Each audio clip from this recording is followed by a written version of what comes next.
হুমকি মাইক্রো অবজারভাররা হুমকি দিচ্ছেন ভিডিও এসডিওদের মতন সরকারি আধিকারিকরা বাদ দিয়ে তৃণমূলের যুক্ত কর্মকর্তা সাজার মোল্লা শাসকের কাছে বিতর্কিত মাইক্রো অবজারভারদের সাহায্য করতে করতে হবে। মাইক্রো অবজারভারদের তৃণমূল নেত্রী ভয় পাচ্ছে, তাই সুপ্রিম কোর্টে গেছিল মাইক্রো অবজারভারদেরকে সরানোর জন্য। তাদের অধিকার নিয়ে দায়িত্ব নিয়ে সুপ্রিম কোর্ট স্পষ্ট করে বলে দিয়েছে যে মাইক্রো অবজারভাররা তাদের এই দায়িত্ব নেই যে কাকে ইনক্লুড করবে বা এক্সক্লুড করবে, কাকে রাখবে কি কাকে রাখবে না। সেটা তো এই আরোদের উপর দায়িত্ব আছে ডিইও। আর এই বাংলায় সরকারি দলের লোক বলে আমি মনে করি অন্তত। তাই কারচুপি যদি হয়, সব থেকে বেশি কারচুপি হবে এই আরো লেভেলে।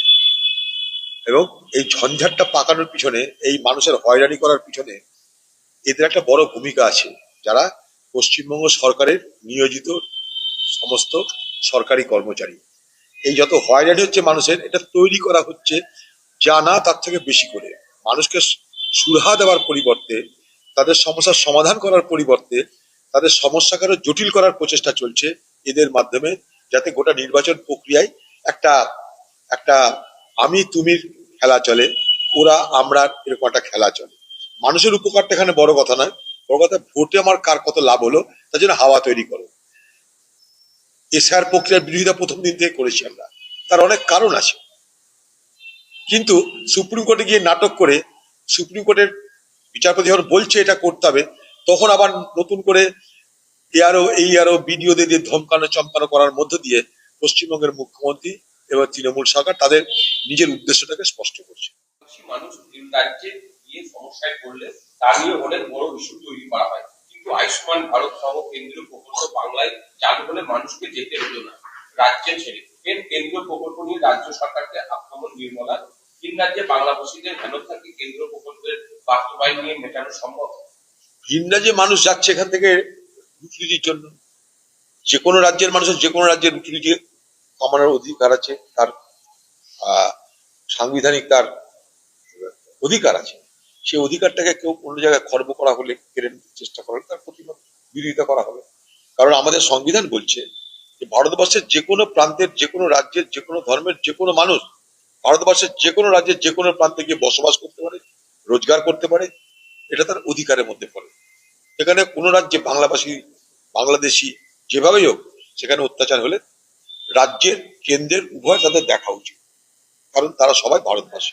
সেই জায়গাটায় সংকীর্ণতার কারণে তাদের ভুগতে হচ্ছে, হয়রানির শিকার হতে হচ্ছে। তার কারণ কোনটা আগে কোনটা পরে এটা বড় কথা নয়। বড় কথা ভারতবর্ষের যে কোনো প্রান্তের মানুষের যে কোনো প্রান্তে থাকার অধিকার আছে, নির্বিঘ্নে নিশ্চিন্তে নিরাপত্তার মধ্যে দিয়ে। কেন্দ্র সরকার সেটা সুনিশ্চিত করুন, কারণ তাদের হাতে ভারতবর্ষের 21টা রাজ্য। সেখানে যদি অত্যাচার হয়, হিংসা হয়, তাদের দেখার দায়িত্ব। পাশাপাশি পশ্চিমবঙ্গ সরকারও দেখার দায়িত্ব সেই সমস্ত রাজ্যে যাতে কিছু না হয়, তার জন্য তাদেরকে পরিচয় পত্র দেওয়া, যেটা আমি বারবার করে দাবি করে এসেছি। তাদের পরিচয় পত্র দেওয়া হচ্ছে না। পরিচয় পত্র দিলে এই সমস্ত মানুষের উপর জুলুম অত্যাচার বন্ধ হয়।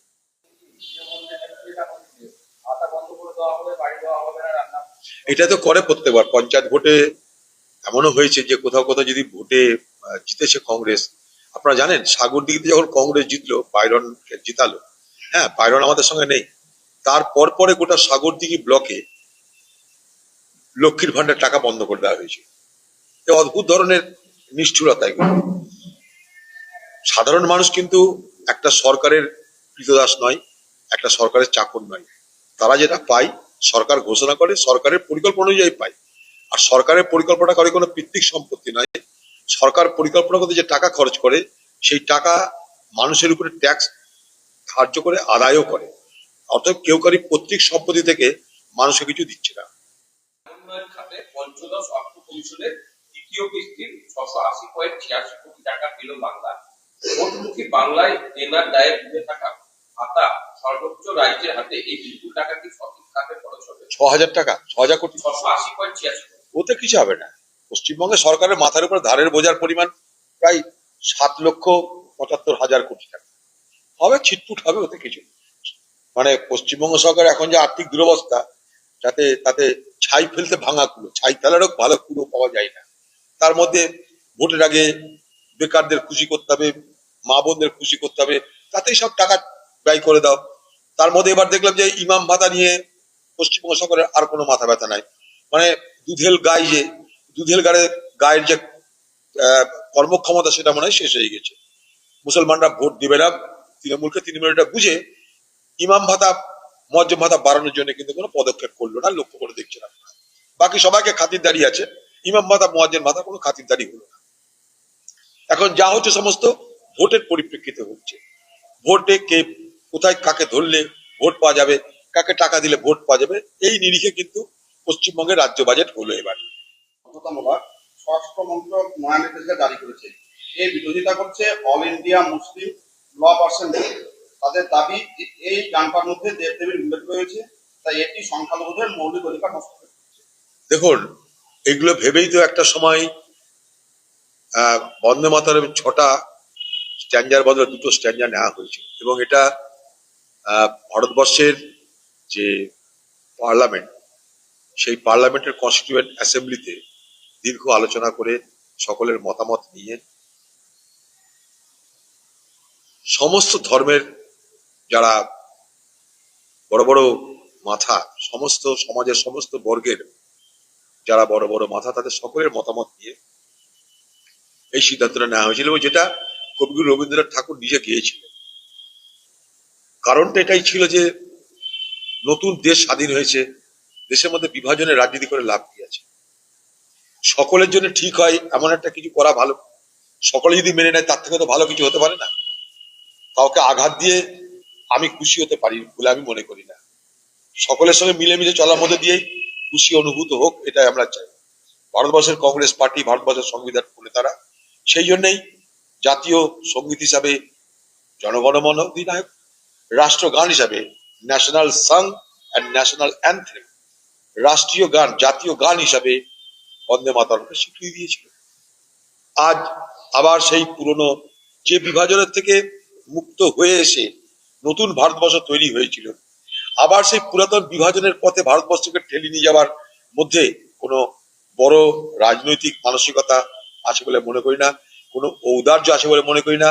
সবকা সাথ সবকা বিকাশের যে তত্ত্ব, সেই তত্ত্ব এখানে প্রতিফলিত হচ্ছে বলে মনে করি না। এইভাবে চাপিয়ে দিয়ে একটা দেশের মানুষের একটা অংশকে ক্ষুব্ধ করে সেখানটায় না রাষ্ট্রগান হতে পারে না রাষ্ট্রীয় সঙ্গীত, কোনোটারই কিন্তু এখানটায় সম্মান রাখা হচ্ছে না। বাংলাদেশের নির্বাচনটা ঠিক তো নির্বাচন হয়নি, আংশিক নির্বাচন হয়েছে, কারণ সব দল সেখানে অংশগ্রহণ করতে পারেনি। আর বিএনপি জিতবে এটা আমার ধরেই নেওয়া হয়েছিল। বাংলাদেশে আরো অনেক পার্টি আছে, তারা সেভাবে অংশগ্রহণ করেনি। বাংলাদেশের ভোটে যে পরিমাণ মানুষের অংশগ্রহণ হয় প্রত্যেকবার, এবার সেটা হয়নি। ফলে ভোট কমসে কম হয়েছে। আমরা চাইবো যে বাংলাদেশে যারাই সরকার করুক না কেন, সেই সরকারের সঙ্গে ভারতবর্ষের সম্পর্কটা বন্ধুত্বপূর্ণ হোক, সুদৃঢ় হোক, এটা আমরা চাইবো। যদি বলেন ভোটের কথা, তাহলে অভিযোগ যে বাংলাদেশের সব পার্টিকে সেখানে ভোটে অংশগ্রহণ করতে দেওয়া হয়নি। কখনো শেখ হাসিনা, কখনো বিএনপি কে ভোটে অংশগ্রহণ করতে দেওয়া হয়নি, আজকে আওয়ামী লীগকে ভোটে অংশগ্রহণ করতে দেওয়া হলো না। ফলে ইতিহাস কিন্তু কাউকে ছেড়ে কথা বলে না, আপনার তার প্রমাণ করেন। কিন্তু যেই সরকারই হোক, আমরা চাইবো বাংলাদেশে শান্তি ফিরে আসুক, সুস্থতা ফিরে আসুক। বাংলাদেশে হিন্দু মুসলমান সকলের যেন সুস্থভাবে জীবনযাপন কাটানোর রসদ তারা পায়। সেখানকার হিন্দুদের মধ্যে যেন কোনো ভয় না থাকে। সংখ্যালঘু যারা হিন্দু তাদের উপর যেন কোন রকম অন্যায়, অত্যাচার, হিংসা না হয়, সেখানকার সরকারের সেটা দেখার দায়িত্ব, সে দাবি আমাদেরও থাকে।